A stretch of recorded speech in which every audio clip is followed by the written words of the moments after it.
Hello guys, we will start to new lecture of PLC introduction. Okay तो हम लोग जो आज सीखने वाले हैं वो डाउनलोडिंग सीखने वाले हैं सॉफ्टवेयर की, कैसे डाउनलोड करना है आपको सॉफ्टवेयर। ठीक है, और डेल्टा DVP12SC और ISP सॉफ्ट पे हम लोग प्रोग्रामिंग करेंगे। ठीक है, तो इसको पहले हमको कैसे अंडरस्टैंड करना है PLC हार्डवेयर को, how to link PLC to PC, है ना, और स्टार्टअप चेक करना, ट्रांसफ़र द प्रोग्राम। तो थोड़ा बहुत सारी चीज़ें हम लोग ओवरव्यू देखते हैं आज। ठीक है, उसके बाद नेक्स्ट डेज में हम लोग देखेंगे PLC की प्रोग्रामिंग किस तरह से करते हैं, कितना जो भी बेसिक लॉजिक है वो कैसे क्रिएट करना है। ठीक है, तो if you are connected to this channel, okay, then you achieve to knowledge of PLC. Clear? So let's start, okay, to the lecture of PLC. तो सबसे पहले हम लोग बात करते हैं डेल्टा सॉफ्टवेयर को इंस्टॉल कैसे करेंगे हम लोग अपने पीसी में। तो डेल्टा सॉफ्टवेयर पे आपको जाना, जो डेल्टा की वेबसाइट है, डेल्टा की वेबसाइट पे आपको जाना है वहाँ डाउनलोड करने के लिए सॉफ्टवेयर को। ठीक है, तो सबसे पहले आपको डेल्टा वेबसाइट पे सॉफ्टवेयर से सर्च कर लेना है, डेल्टा डाउनलोड सॉफ्टवेयर। क्लियर? जब सर्च करोगे तो सबसे फर्स्ट वेबसाइट आएगी गूगल पे, उसी को आपको ओपन कर लेना है। ओपन करने के बाद इस तरह से आपके पास मैनुअल्स आएंगे जो आपको क्लियरली वहाँ पे देखने को मिलेंगे, इंडस्ट्रियल ऑटोमेशन, और काफ़ी उसमें आपको 3 पैरामीटर आपको सिलेक्ट करने पड़ेंगे। ठीक है, इंडस्ट्रियल ऑटोमेशन सेलेक्ट करोगे, फिर PLC programmer logic controller select करोगे नेक्स्ट वाले आइकन में, फिर मॉडल नंबर आपको सर्च करना पड़ेगा, जो क्योंकि हम लोग जो सीखने जा रहे हैं वो DVP ES सीरीज़ पे हम लोग सीखने जा रहे हैं। ठीक है, और उसके बाद आपको नीचे आ जाओगे, लैंग्वेज आपको सेलेक्ट करनी पड़ेगी इंग्लिश, तो आपको इंग्लिश सेलेक्ट कर लेना है और सबमिट बटन पे क्लिक कर देना है। ठीक, क्लियर? और जो ये फ़िल्टर दिख रहा है, फ़िल्टर में आपको सॉफ्टवेयर क्लिक कर लेना है। ठीक, उसके बाद आपको ये जो लिखा है 1 और फिर सबमिट पे क्लिक कर देना है। क्लियर? सबमिट पे क्लिक करने के बाद कुछ आपके पास सॉफ्टवेयर आएंगे, जो COM-MGR आएगा। ठीक है, वर्जन आएगा 1.14। ठीक है, दूसरा वर्जन भी इसका मिल जाएगा 1.15। तो ये ड्राइवर, इसमें से कोई भी ड्राइवर आप इंस्टॉल कर लीजिए। ISP सॉफ्ट आपको सॉफ्टवेयर मिल जाएगा, ये सब इसमें आपको फाइल्स मिल जाएंगी। ठीक है, आपको एक्सट्रैक्ट करना पड़ेगा फाइल को। ठीक है, उस फाइल को एक्सट्रैक्ट करने के लिए आप डाउनलोड कर लो, उसके बाद उसको एक्सट्रैक्ट कर लो, उसके बाद सॉफ्टवेयर को क्या करो, इंस्टॉल कर लो अपने PC में। क्लियर? ठीक है, तो यहाँ से आपको सॉफ्टवेयर मिल जाएगा।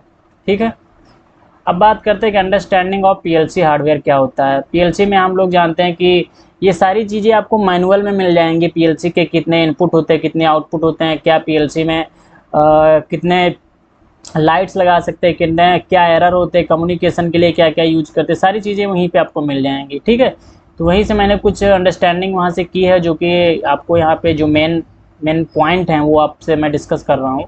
जो PLC स्टेटस है वो इंडिकेट करता है पावर को।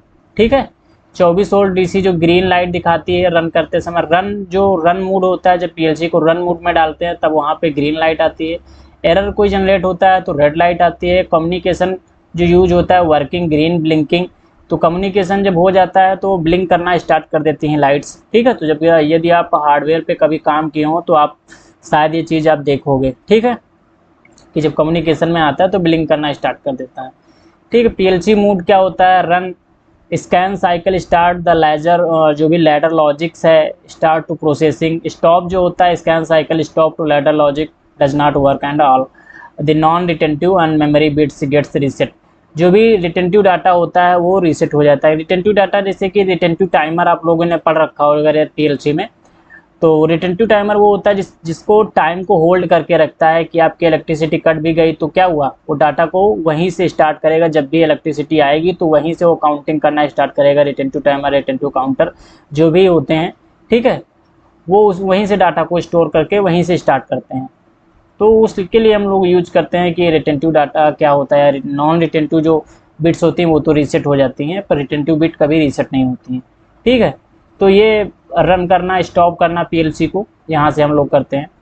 उसके बाद कम्युनिकेशन आता है, USB टू प्रोग्रामिंग पोर्ट कौन कौन से होते हैं। ठीक है, ये भी देखा जाता है। Require to USB cable to program the PLC, आप डायरेक्ट PLC टू PC आप कनेक्ट कर लीजिए, ठीक है। केबल को आप डायरेक्टली प्रोग्राम कर दोगे, इसमें कोई आईपी एड्रेस को आपकी रिक्वायरमेंट नहीं होगी, ठीक है। PC to PLC direct communication होता है, ठीक है। आईपी एड्रेस का रिक्वायरमेंट वहाँ पे पड़ता है जब RS485 कम्युनिकेशन आप स्टार्ट करते हो, ठीक है, तब वहाँ पे ईथरनेट का यूज करना पड़ता है, तब आप सारी चीज़ें आप क्लियर कर पाते हो। पीएलसी, एचएमआई, वीएफडी वगैरह सारी चीज़ें आप इंटरलिंक करके कनेक्ट कर पाते हो by the use of Ethernet, ठीक है। तो उसमें पीएलसी, स्काडा, सर्वो, एचएमआई वगैरह सारी चीज़ें आप बाकायदा अच्छे से क्लियर कर पाते हो, ओके। अब अंडरस्टैंड करते हैं हम लोग कि पीएलसी हार्डवेयर पे जो पीएलसी इनपुट्स होते हैं 8 बिट है, तो इनपुट है X0 X7 octal number system है। मैक्सिमम कितने होते हैं 256 जो होते हैं वो आपके इनपुट होते हैं, सॉरी यहाँ पे इनपुट होना चाहिए, यहाँ पे इनपुट है, क्लियर, यहाँ पे आपका इनपुट है, ठीक है। तो यहाँ पे आपका इनपुट रहेगा, ठीक है। उसके बाद हम लोग बात करते हैं कि ये पीएलसी आउटपुट की, ये पीएलसी हमारे पास आउटपुट होते हैं, ठीक है। पीएलसी आउटपुट कितने होते हैं 4 बिट होते हैं, Y0 Y3। तो हम लोग मॉडल नंबर हम DVP-12SE की बात कर रहे हैं, तो इसी पे हम लोग बात करें। मैक्सिमम 256 आउटपुट के बिट का हम लोग यूज कर सकते हैं, ठीक है। टाइप क्या है, रिले टाइप होती है 1.5 एम्पियर। ये सारी चीज़ें मैनुअल में आपको देखने को मिल जाती है, मैनुअल अच्छे से पढ़ो क्योंकि मैनुअल बहुत इट्स वेरी इंपॉर्टेंट, ठीक है, क्योंकि सारी चीज़ें आपको मैनुअल में ही मिलती हैं, ठीक है।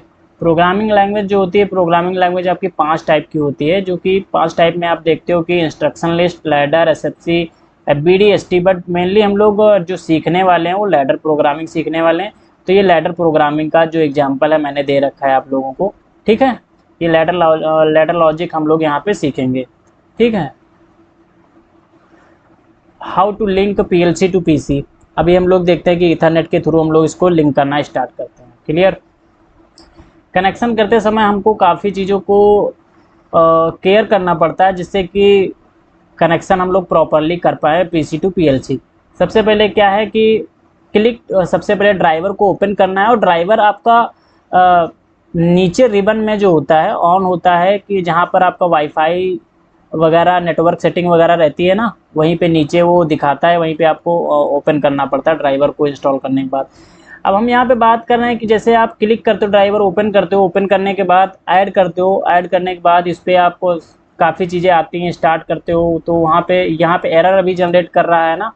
तो एरर इसलिए जनरेट कर रहा है क्योंकि कोई भी PLC इस PC से कनेक्ट नहीं है। यदि यहाँ पे ईथरनेट के थ्रू कनेक्टेड होगा, क्योंकि देखो यहाँ पे ईथरनेट लिखा हुआ है, अगर आप सिमुलेटर के थ्रू चला रहे हो तो सिमुलेटर लिखा होगा, ठीक है। तो सिमुलेटर के थ्रू होगा तो सिमुलेटर लिखा होगा, ईथरनेट के थ्रू होगा तो ईथरनेट लिखा होगा। तो जब ये ईथरनेट के साथ PLC कनेक्टेड होती है तो यहाँ पे लिखा है स्टार्ट ओके लिखा होता है, जहाँ एरर लिखा है, ठीक है। और यहाँ पे जब हम लोग सिमुलेटर के थ्रू करते हैं तो यहाँ पे केवल स्टार्ट लिखा होता है, ठीक। अगर आप कन्फ्यूगर पे क्लिक करते हो तो क्या होता है, दोबारा यही चीज़ ओपन होती है, इसको दोबारा मॉडिफाइड कर सकते हो। तो मैंने ड्राइवर का नाम 1 रखा है, और हमने जो कनेक्शन किस टाइप का है, आप कनेक्शन को चेक करोगे कनेक्शन किस टाइप का है, तो आप अगर कनेक्शन पे जाओगे तो आपका ईथरनेट है तो ईथरनेट, USB है तो USB, ठीक है। जो भी आपका कनेक्शन रहेगा उस कनेक्शन को आप चूज कर लोगे। उसके बाद आपकी जो ये IP एड्रेस है कि एक्सप्रेस द VPN किस टाइप का एडाप्टर है आपका, उसके अकॉर्डिंग आप यहाँ पे ईथरनेट कार्ड क्या लगा रखे हो आप, उसको यहाँ पे आप चूज करोगे। उसके बाद नेक्स्ट आता है, फिर आप सर्च पे क्लिक करोगे, वो IP एड्रेस कनेक्ट करके लाएगा, ठीक है। अब मेन चीज़ होता है कि ये जो IP एड्रेस ये है और ये आपके PC का IP एड्रेस और आपके PLC का IP एड्रेस सेम क्लास का होना चाहिए, ठीक है। क्लास C का जैसे कि 192.160. करके है, ठीक है, और वैसे ही क्लास A और क्लास B का नहीं होना चाहिए, तो सेम क्लास का होना चाहिए। चाहे A क्लास हो तो PLC और PC का A क्लास का एड्रेस होना चाहिए IP एड्रेस, B है तो B क्लास का होना चाहिए, C है तो C, दोनों का सेम होना चाहिए, तभी आपका कनेक्शन जो भी कम्युनिकेशन करा रहे हो आप वो प्रॉपर कह सकते हो फॉर्म में हो पाएगा, अदरवाइज इस्टेब्लिश नहीं हो पाएगा। तो यहाँ पे हमने वही चीज़ें सारी स्टेप टू स्टेप लिख रखी है कि click to add the driver, select the connection type, क्या connection, if ethernet then select to ethernet card and click to search. But PLC and PC both are same class IP address, आपकी जो class IP address है वो same रहनी चाहिए, clear. Otherwise connection are not establish error generate, तो error generate कर देगा। Okay, तो उसके बाद आपको स्टेटस वगैरह सारी चीज़ें आपको चेक कर लेनी है, उसके बाद ही आपको स्टार्टअप करना है। ठीक है, अब बात होता है कि स्टार्टअप टू चेक, जैसे आपका स्टार्ट हो जाता है उसके बाद आपको चेक कर लेना है कि वह करेक्टली वर्किंग कर रहा है कि नहीं कर रहा है। क्लियर। और यदि इसके बाद भी नहीं कनेक्ट होता है कि आपने आईपी एड्रेस भी, क्लास आईपी एड्रेस आपकी सेम है, उसके बावजूद भी नहीं सारी चीज़ें कम्युनिकेशन हो रही हैं, उसके बावजूद भी अगर नहीं वो कनेक्ट कर पा रहा है, तो इसका मतलब ये है कि नेटवर्क फायरवॉल में काफ़ी सेटिंग्स होती है, उनको भी स्टॉप करना पड़ता है, जिसकी वजह से अफेक्ट करता है नेटवर्क फायरवॉल, जिसके कारण काफ़ी प्रॉब्लम आती है कम्युनिकेशन में। तो आपको वहाँ भी सेटिंग में जाके उसके नेटवर्क फायरवॉल जितना होता है उसको बंद करना पड़ता है, उसके बाद आपको कनेक्ट करना पड़ता है। ठीक है, तो ये सारी चीज़ें भी होती हैं। और कभी कभार होता है कि आपको USB टू ईथरनेट पोर्ट का रिक्वायरमेंट होता है कि आपके पास क्या कह सकते हो, ईथरनेट नहीं है, ईथरनेट पोर्ट आपके मतलब PC में नहीं है, तो आप ड्राइवर को इंस्टॉल करते हो USB टू ईथरनेट, ठीक है, कन्वर्टर, उसके बाद आप PLC से कम्युनिकेट करवा के आप कनेक्ट करते हो। तो इसीलिए यहाँ पे एडाप्टर लिख के आ रहा है, ठीक, क्योंकि हम लोग एडाप्टर का यूज किए हैं PC टू ईथरनेट को USB टू ईथरनेट कन्वर्ट करके। ठीक है, क्लियर। अब बात करते हैं कि स्टेप 2 पे क्या है। अगर आप कनेक्ट कर रहे हो PLC to via ethernet cable, ठीक है, तो आपको राउटर के थ्रू आपका कनेक्ट कर रहे हो, तो उसमें राउटर की कंडीशन आपको चेक करनी पड़ेगी, मेक श्योर करनी पड़ेगा कि ये DHC मोड ऑन है कि आर अवेलेबल और नॉट। ठीक है, उसके बाद दूसरी बात आती है कि स्टेप 3 में आता है कि find in a PLC com manager with simulation mode. अगर हम सिमुलेशन मोड में हैं तब कैसे सारी चीज़ों को ऑन करेंगे। तो सिमुलेशन मोड में आपको जाना है, सिर्फ ऐड पे जाना है, क्लिक करना है, वहाँ पे ड्राइवर नेम देना है, ड्राइवर नेम देके आपको कनेक्शन सेटअप, हम लोग ईथरनेट यहाँ पे सेलेक्ट किए थे उस बार, अब यहाँ पे क्या किस टाइप का कर रहे हैं, सिमुलेशन मोड का है, तो सिमुलेटर मोड हम लोग चूज कर लेंगे, क्योंकि हमारे पास फिजिकल PLC नहीं है, तो हम लोग सिमुलेशन मोड पे चूज करके काम करेंगे अपना। ठीक है, उसके बाद सीरीज SE, जो भी आपका मॉडल नंबर है, मॉडल नंबर आपका SE यहाँ पे लिखा हुआ है, तो लास्ट वाला मॉडल नंबर हम लोग यहाँ से देखते हैं, ये 2 वर्ड, और उसी के अकॉर्डिंग हम लोग उसका सिलेक्शन करते हैं। ठीक है, तब वो हमारा प्रॉपर आता है। तो ये लास्ट जो डिवाइस मॉनिटरिंग दिख रहा है यहाँ पे, तो डिवाइस की जगह पे यहाँ पे हम लोग क्लिक कर लेते हैं। अब बात करते हैं कि एक और उसके बाद ओके कर देते हैं। ठीक है, तो यहाँ पे लिखा भी है कि open com manager, select to connection type DVP simulator, select device setting, ठीक है, एंड क्लिक ओके। उसके बाद आपको क्लिक कर देना है। सेटिंग करने के बाद बस आपका जो कम्युनिकेशन है वो इस्टेब्लिश हो जाएगा। उसके बाद कम्युनिकेशन इस्टेब्लिश होने के बाद आपको ISP सॉफ्ट के सॉफ्टवेयर में आना है। ISP सॉफ्टवेयर, जो ISP सॉफ्ट है आपका PLC का सॉफ्टवेयर है, उसके अंदर आना है। उसमें आपको जाना है कहाँ पर, सबसे पहले सेव करने जाना है कि आपका जो प्रोजेक्ट बनना है, आपको न्यू पे क्लिक करना है। न्यू पे जैसे क्लिक करोगे, फाइल पे क्लिक करोगे तो फाइल पे आओगे, न्यू फाइल पे, वहाँ पे न्यू फाइल एक बनाओगे, वहाँ पे सारी चीज़ें आप अपना PLC किस टाइप का है वो आप वहाँ पे देखोगे। SE है तो मॉडल नंबर SE रहना चाहिए, क्योंकि यही 2 वर्ड जो हैं ये सेम होने चाहिए, तभी आपका PLC जो कनेक्ट हो पाएगा। अब ये ड्राइव पाथ क्या है, किस पाथ में आप प्रोग्राम सेव करना चाहते हो, वहाँ से आप ब्राउजर फाइल चूज कर सकते हो कि हाँ प्रोग्राम कहाँ पे सेव होना चाहिए। ओके, ठीक है, नेक्स्ट स्टेप पे हम लोग चलते हैं। अब यहाँ पे स्टेप आता है कि right to click on device monitoring table and select new. देखो, कुछ मॉनिटरिंग टेबल होती हैं, कुछ स्टेटस मॉनिटरिंग टेबल होती है, हम टेबल बना लेते हैं, क्योंकि हमको स्टेटस चेक करना पड़ता है कि जो भी PLC का इनपुट है या आउटपुट है, जो भी चल रहा है वो ऑन है या ऑफ है, ये हम लोग सॉफ्टवेयर में देखना चाहते हैं। ठीक है, रियल टाइम डाटा को मॉनिटर करना चाहते हैं, तो हम लोग यहाँ पे क्या करते हैं, डिवाइस मॉनिटर टेबल लगाते हैं, उस पर हम लोग क्लिक करते हैं, राइट क्लिक करते हैं माउस से। ठीक है, उसके बाद इसमें ये न्यू ऑप्शन जनरेट होता है, यहाँ पे क्लिक कर लेते हैं। ठीक, उसके बाद जो एरिया आता है उस पर हम लोग डबल टैप करते हैं, डबल टैप करने पर ये ऑप्शन जो होता है जनरेट हो जाता है। ठीक है, ये सारी चीज़ें मैं करके दिखाऊंगा, जब प्रोग्राम करूंगा तो मैं आपको सारी चीज़ें बता दूंगा अच्छे से। ओके, स्टेप 3 आता है कि enter the PLC input and output address in this table.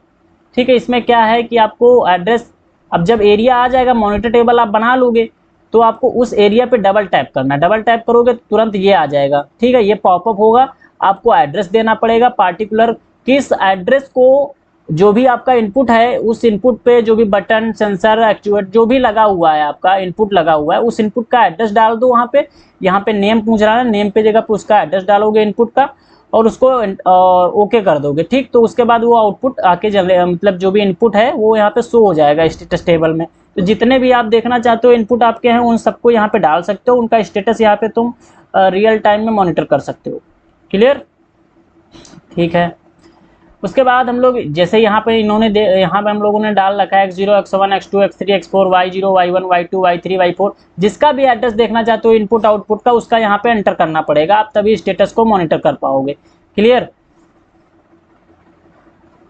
ठीक है। उसके बाद ऑब्जेक्ट आता है कि this will enable to software read to input and output status enter in the comment table. Comment table आप कैसे बनाओगे? यहाँ पे डिवाइस कमेंट होता है ना, यहाँ पे ये डिवाइस कमेंट है। डिवाइस कमेंट पे आप क्लिक करो, वहाँ पे एक्स वाई एम सभी के नाम दे दो, जैसे नेम देना है आपको कि आपका इनपुट पे क्या लगा जाएगा, सेंसर लगा तो आप सेंसर दे दिए, स्टार्ट बटन है तो स्टार्ट बटन नाम डाल दिए। ठीक है। आपके आउटपुट पे आपका मोटर लगा है, जैसे y0 पे मोटर लगा तो आप y0 को आप मोटर का नाम दे दिए, और y1 है आपको सोलेनॉइड कनेक्ट है तो वहाँ पे आप सोलेनॉइड का नाम दे दिए। m मेमोरी है, s स्टेटस सेट बिट है तुम्हारी, ठीक है। टाइमर काउंटर, t से टाइमर, c से काउंटर, ठीक है। d से डाटा रजिस्टर होते हैं, p से पॉइंटर, और जो भी सारी बिट आपका यूज करते हैं सब मैनुअल में आप पढ़ोगे, सारी चीज़ें आपको मालूम हो जाएंगी। किस किस नेम से हम लोग किस किस नाम को नेम से किस किस चीज़ को जानते हैं, ठीक। जैसे टी से टाइमर भी होता है, सी से काउंटर होता है, तो हर एक पार्टिकुलर अल्फ़ाबेट से हम लोग डिनोट करते हैं। ये स्टैंडर्ड है, उन्होंने डिनोट किया है, जिस भी पीएलसी को कंपनी ने मैन्युफैक्चर किया उसने वो स्टैंडर्डली सारी चीज़ों को फिक्स करके रखा हुआ है, ठीक है। तो वहाँ आप इसके मैनुअल में पढ़ोगे तो सारी चीज़ें आपको मिल जाएंगी वहाँ पे। तो यहाँ से हम डिवाइस कमेंट करके यहाँ पे सारी चीज़ें हम लोग कमेंट डालने के बाद हम चेक कर सकते हैं। क्लियर?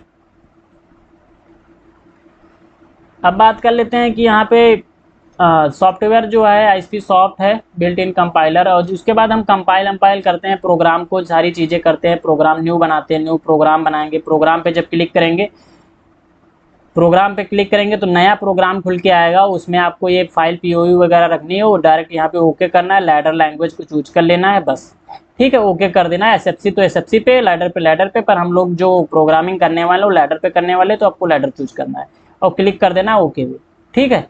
डन हो जाएगा। डन होने के बाद आपका आ जाएगा ट्रांसफ़र द प्रोग्राम, आपको फिर ये रंग वगैरह दिखना स्टार्ट हो जाएगा। जब ये रंग वगैरह डिस्का हो जाएगा तो आपको क्या करना पड़ेगा, ये कुछ कमांड होती है, कमांड के थ्रू भी ये सारी चीज़ें बिट को हम लाते हैं। नहीं कमांड जगह डालना है तो आपको ये दिख रहा होगा यहाँ पे, ये यहाँ पे आपको दिख रहे हैं कॉन्टैक्ट, इन कॉन्टैक्ट पे आपको क्लिक करना है। उसके बाद पार्टिकुलर ये आउटपुट का है, ये आपका दिख रहा है कॉन्टैक्ट बफर, ठीक है। उसके बाद ये जो आपको रेड लाइन दिख रही है ना, ये चौकोर, ठीक है, इस पर आप जैसे क्लिक करोगे तो वो आइकन आ जाएगा, एंटर कर दोगे तो यहाँ पे आ जाएगा, और जो भी एड्रेस है एड्रेस डाल के एंटर कर दो, काम खत्म, ठीक है। अब ये ड्राइवर होता है कम्युनिकेशन में आने के बाद, ये प्रोग्राम जो ट्रांसफ़र करने की बात होती है कम्युनिकेशन में, तो वहाँ टूल पे आओगे, टूल पे आके आप क्या करोगे, कम्युनिकेशन सेटिंग पे जाओगे। कम्युनिकेशन सेटिंग में अपना ड्राइवर जो आप कॉम एमजीआर में डिफाइन किए थे वो ड्राइवर का नाम डाल दोगे, ठीक है। और अगर आपका ईथरनेट के थ्रू है तो आईपी एड्रेस सेट हो जाएगा, सिमुलेशन के थ्रू है तो कोई प्रॉब्लम ही नहीं होगी। क्लियर? अपना ड्राइवर चूज कर लो, ओके कर दो। क्लियर? ठीक है। अगर ईथरनेट के थ्रू कनेक्टेड है तो आईपी एड्रेस शो करेगा, सिमुलेशन मोड से तो आईपी एड्रेस नहीं शो करेगा, ठीक है। अब बात करते हैं कि नेक्स्ट पेज पे हम लोग ये बात कर लेते हैं कि अब प्रोग्राम ट्रांसफ़र होगा तब ये हम लोग यहाँ, ये है हमारा डाउनलोड एक्शन, ठीक है, ये डाउनलोड है, और ये जो होता है ये यूज होता है कंपाइल के लिए, ठीक है। ये कंपाइल के लिए, ये डाउनलोड के लिए पीछे वाला इसका, ठीक।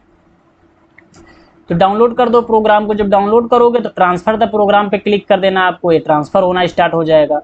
पहले आपको कंपाइल करने के लिए कमांड देगा, जो भी पॉपअप आता है उसको आप केयरफुली रीड करो कि वो क्या कह रहा है, यस करना है या नो करना है। Clear? After downloading click online mode, जब आप डाउनलोड हो जाए प्रोग्राम तब आप ये जो चिप जैसी दिख रही है इस पर आपको क्लिक करना है, ठीक है। ये ऑनलाइन मोड आते हैं तो वहाँ के स्टेटस दिखाता है ऑनलाइन मोड पे क्या ऑन है क्या ऑफ है। उसके बाद आपका जब ऑनलाइन मोड पे आ जाओगे तो ये वाला जो सिंबल है, ये सिंबल, ये जो हैंडल जैसा दिख रहा है जिसपे मैंने बनाया हुआ है, ये जो सिंबल है, ये सिंबल जो है आपका क्या होगा कि ये इसको फिर ऑन कर देना है, तो यहाँ से इनेबल हो जाएगा सीपीयू आपका। और यहाँ से आप ये जो उंगली जैसी आपकी दिख रही है ना, इसको भी आपको एक बार प्रेस करके ऑन कर लेना है, तब आपका पीएलसी में रन सिस्टम ऑन हो जाएगा, ठीक है। तो ये जो हैंडल है इसको ऑनलाइन मोड पे आने के बाद इसको इनेबल कर देना है। क्लियर? ठीक है, इतना हो जाने के बाद अब आपको प्रोग्राम ट्रांसफ़र हो जाएगा। अब यहाँ पे आपको राइट क्लिक करना है, X0 को ऑन करना है, ऑफ करना है, वो सारी चीज़ें हम लोग यहाँ से कर सकते हैं। ठीक है, अब ये देखो इनेबल हो गया। जब ऑनलाइन मोड आ जाओगे तो ये मोड जो है ना, ये वाला जो दिख रहा है हैंडल, इसी को ओपन ऊपर कर देना है। जैसे क्लिक करोगे इस पर तो इनेबल डिसेबल की बात होती है, तो वहाँ पे इनेबल कर देना है बस, और इसको ऑन करवा देना है जिससे कि सीपीयू रन मोड में आ जाए पीएलसी तुम्हारी। ठीक है, सिमुलेशन मोड में अगर काम कर रहे हो तब, और अगर इथरनेट के थ्रू कनेक्टेड है तब भी आप इसको इनेबल ही करना होगा। क्लियर? ठीक है, अब बात हम लोग कुछ कर लेते हैं डाउनलोडिंग अपलोडिंग की। ठीक है, तो डाउनलोडिंग, जब डाउनलोडिंग स्टार्ट होती है, जब हम लोग डाउनलोड करना स्टार्ट करते हैं तब क्या होता है, when the processor file download the micro controller में जब हम लोग पीएलसी में भेजना स्टार्ट करते हैं तो first store in volatile memory, जो भी रैम होती है सबसे पहले उसमें प्रोग्राम ट्रांसफ़र होता है। ठीक है, it then transfer the non volatile, तब उसके बाद जाता है किसमें, डबल ईपी रोम में। ठीक है, where it is store the backup data and retentive data, जो भी डाटा बैकअप डाटा है रिटेंटिव डाटा स्टोर रहता है डबल ईपी रोम में। तो सबसे पहले पीसी से प्रोग्राम निकलेगा, वो जाएगा किसमें, रैम में, रैम के बाद फिर जाएगा किसमें, डबल ईपी रोम में जाएगा। ठीक है, डबल ईपी रोम क्या होता है, डबल ईपी रोम जो होता है वो electrically erasable programmable read only memory होती है। इसी तरह से ईपी रोम होता है वो अल्ट्रा वायलेट लाइट से इरेज किया जाता है। ठीक है, जिसका जो डाटा होता है उसको अल्ट्रा वायलेट लाइट से इरेज करते हैं। क्लियर? अब बात कर देते हैं कि पीएलसी ऑपरेटिंग सिस्टम क्या होता है। पीएलसी ऑपरेटिंग सिस्टम होता है इट लोड टू रैम, जो भी रोम होता है at the time of manufacturing. ठीक है, it's non volatile memory, it is machine level program consist 1 और 0। ठीक है, it check the hardware functionality and other administration job, it does not have any influence over a system speed और memory loading. जब आपका रोम में चल रहा होता है रियल टाइम में मैन्युफैक्चरिंग के दौरान, जब भी आपका प्रोग्राम चल रहा होता है तो रोम में होता है, इससे कोई भी अफेक्ट कह सकते हो कि प्रोग्राम हमारा ना ही अफेक्ट होगा ना ही स्पीड अफेक्टेड होती है। अब जब भी प्रोग्राम आपका ट्रांसफ़र होता है इससे कोई प्रॉब्लम नहीं होती है। क्लियर? पर वो एमसीसी कार्ड लगे होते हैं, कुछ एमसीसी कार्ड होते हैं जिसमें फ्लैश या लोड मेमोरी कहते हैं, उसे फ्लैश मेमोरी कहते हैं या लोड मेमोरी कहते हैं। ये it act as a hard disk, ये हार्ड डिस्क की तरह काम करते हैं ऑफ कंप्यूटर में, एक कंप्यूटर के अंदर। Use for hold to user program, जो भी प्रोग्राम यूजर डालता है उसको प्रोग्राम को वो रोक के रखता है। ठीक है, जो भी रिटेंटिव डाटा है उसको भी रोक के रखता है। Power off capacity decided to according to user program start from 2 KB to 32 KB are large. In a new PLC, in old PLC, the battery hold to user program in a logic retentive data when power off. पहले जो होता था जैसे कि हमको retentive data use करना पड़ता था। ठीक है, तो रिटेंटिव डाटा के लिए पुरानी जो मेमोरी होती थी मतलब पीएलसी की जो पुरानी पीएलसी होती थी उनमें हम लोग यूज करते थे बैटरी इसलिए यूज किया करते थे क्योंकि वो प्रोग्राम जो हम लोग डालते थे उसमें रिटेंटिव टाइमर वगैरह जो काउंटर वगैरह लगाते थे कि लाइट ऑफ हो जाने पे या लाइट कट जाने के बाद भी पीएलसी में जो टाइमर है वो अपनी टाइमिंग वहीं से स्टार्ट करे जहाँ तक उसने कंप्लीट की थी। ठीक है, तो उसके लिए हमको लगाना पड़ता था क्या, बैटरी। तो बैटरी लगाते थे तभी हम लोग क्या करते थे, डाटा को स्टोर करा पाते थे, अदरवाइज बैटरी नहीं लगाते थे तो प्रॉब्लम आ जाती थी। बट अब क्या है, इस जो रियल टाइम में है उसमें हम लोग एमसीसी कार्ड यूज करते हैं पीएलसी के अंदर, तो आपको बैटरी लगाने की कोई रिकमेंडेशन नहीं होती है, तो इसलिए उसको फ्लैश मेमोरी या लोड मेमोरी भी कहते हैं। ठीक है, जो कि रिटेंटिव डाटा को होल्ड करती है। ठीक है, बिल्कुल काम जो करती है वो हार्ड डिस्क तरह काम करती है कंप्यूटर के। ठीक है, जो भी use to hold a program of logic और प्रोग्राम, जो भी रिटेंटिव डाटा रहता है उसको होल्ड कर लेता है। When power off the capacity decided according to user program start from 2 KB to 32 KB और लार्ज। ठीक है, उसके बाद ये large program more input output then downloading and uploading take more time. अगर आपके पास बहुत बड़ा प्रोग्राम है तो सिंपल सी बात है कि ज़्यादा बड़ा प्रोग्राम है तो ज़्यादा टाइम लेगा थोड़ा ट्रांसफ़र होने में। ठीक है, जो भी आप उसमें मॉडिफिकेशन करोगे, डाउनलोडिंग में भी और अपलोडिंग में भी, पीसी टू पीएलसी और पीएलसी टू पीसी, ठीक है, ये अफेक्ट करता है प्रोग्राम को। क्लियर है? तो ये सारी चीज़ें होती हैं जब आप प्रोग्राम को डाउनलोड करते हो। तो पीएलसी ऑपरेटिंग सिस्टम, अरे बेसिक, जैसे कि आप बेसिक ऑपरेटिंग सिस्टम पढ़े होंगे, ठीक है, बेसिक जैसे डीओपी ऑपरेटिंग सिस्टम होता है, ठीक है, बेसिक पैनल ऑपरेटिंग, ठीक है, तो ये भी सारी चीज़ें उसी पे ऑपरेट करती है। जैसे फंक्शन सॉफ्टवेयर होते हैं हमारे कंप्यूटर में पड़े होते हैं, ठीक है, तो उसमें हम लोग क्या करते हैं कि बोल देते हैं कि कंप्यूटर ऑपरेटिंग सिस्टम है, तो ऑपरेटिंग सिस्टम कहते हैं स्लो हो गया। तो क्यों स्लो हो जाता है? क्योंकि हमारे जो सी ड्राइव में सबसे ज़्यादा सॉफ्टवेयर पड़े होते हैं, इसी वजह से प्रोसेस ना होने के कारण स्पीड जो होती है वो स्लो हो जाती है, ठीक है। बट ऑपरेटिंग सिस्टम की स्पीड हमारी स्लो नहीं हो पाती है। क्यों? क्योंकि उस पर सारे फंक्शनैलिटी और पॉपअप शो करते हैं, ठीक है। वर्क वो अदर हार्ड डिस्क पे सारा लोड पड़ता है जितना भी है, कि कितना डाटा है, क्या कितनी स्पीड से ट्रांसफ़र होना है, ठीक है। तो ये सारी चीज़ें हो गई। अब नेक्स्ट पेज पे हम लोग चलते हैं। नॉर्मल ऑपरेशन में क्या होता है? नॉर्मल ऑपरेशन में जो रहता है, सीपीयू से डाटा लेना देना किसका होता है? रैम से, ठीक है। प्रोग्राम फाइल जो होती हैं एक बार सीपीयू के पास पहुंच गई, फिर उसको आप एडिट नहीं कर सकते नॉर्मल में, क्योंकि नॉर्मल में ना ही आपकी पीसी कनेक्ट होगी पीएलसी से, और अगर आपने प्रोग्राम ट्रांसफ़र कर दिया है, उसके बाद प्रोग्राम रन कर रही, पीएलसी रन कर रही, तो आपको सीपीयू मोड ऑफ करके तभी आप प्रोग्राम को क्या करते हैं? मॉडिफाइड कर पाएंगे, अदरवाइज नॉर्मल ऑपरेशन में आप कुछ भी नहीं कर पाएंगे, ठीक है। During normal operation both micro controller your programming device access processor file and store the RAM, वो रैम में स्टोर तो हैं, and change the retentive data then occur the due to the program execution program command affect only retentive data in the memory. जो भी RAM में data पड़ा है वो क्या होगा? अफेक्टेड होने लगेगा, ठीक है। जब आप उसको सीपीयू बंद करोगे तभी आप उसमें कुछ छेड़छाड़ कर पाओगे, अदरवाइज सीपीयू जब तक बंद नहीं होगा तब तक वो कह सकते हो कि ऑफलाइन मोड ऑनलाइन मोड, ठीक है। जैसे ऑनलाइन मोड में चले जाओगे तो कब तक सीपीयू नहीं बंद होगा तब तक आप क्या कर सकते, उसमें कुछ भी नहीं चेंज कर पाओगे, तो नॉर्मल मोड होता है, ठीक है।